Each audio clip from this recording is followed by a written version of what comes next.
Regarding the three things that you mentioned earlier about creating empathy for a character, you talked about admiration. You also talked about feeling sorry for someone, or seeing them in a situation where you could kind of relate to feeling sorry for yourself or whatever. Right, yeah. What if the admiration part is too heavy? Because we don't want a character that's going to be too perfect, and then they're like, right. Oh, Well, I the can't lesson, be like this. right? The lesson is You know? don't make sure you make your character human. Make sure it's realistic. Nobody's perfect, right? So when you have a character who's completely perfect, that we don't really buy it. But these techniques are used for characters who are also, quote, like villains. For example, I always use The Sopranos, Dexter, Breaking Bad as a character who's technically not likable, or they do something that's kind of immoral, and yet we connect with them, we care about them. So that's how it's done. So you can use this on any character. The trick about, the thing about how you do it specifically is really up to the writer. I like to see these techniques as tools. You have these tools, and then but it's your job to apply them well. You can apply them and put all of them in one scene. It's going to look ridiculous. So it's almost like a painter, and you have your brushes and your colors and your little touches here and touches there, and then the effect is artistic, but it's up to the artist. You could do it badly, you could do it good, you could do it balanced. That's up to you. Right. So taking Breaking Bad, you have Walter White, where toward the beginning he's at the car wash. The beginning is a master class. Right. And another one that I like to use is As Good as It Gets. Oh, sure. Melvin Udall, I use that in my UCL classes all the time, because that's a character that was purposely created to create the worst character ever made.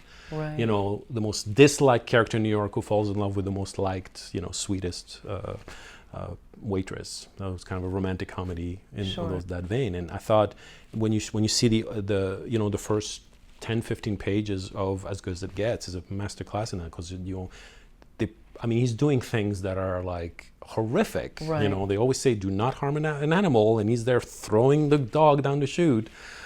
He insults people, he's misogynistic, he's racist, whatever. But as soon as he walks into that door, into his apartment, and you get to see that he's compulsive disorder, that something is wrong with him, right there, that's the first hit of feeling kind of sorry for him.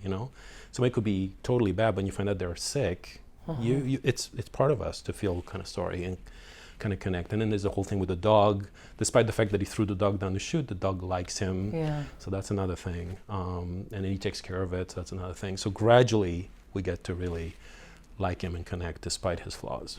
Have you ever given notes to someone to say, can you make them less perfect? They're too superhuman. People aren't going to like them. It's usually... I don't really kind of focus on those specifically. Like traits for me is the last thing you should worry about. I know it's like this is the same about character development and how to create characters, and talk about, okay, make sure you give them positive traits, negative traits. But that's just one aspect of it, and that's the easiest thing to do. For me, it's more about what happens to your character and those things I talked about, like the pity, humanity, and admiration, and kind of balance the three. And then everything else you can show in that scene or in future scenes. That doesn't come too often. Okay. Yeah, where somebody's really too perfect, and yeah.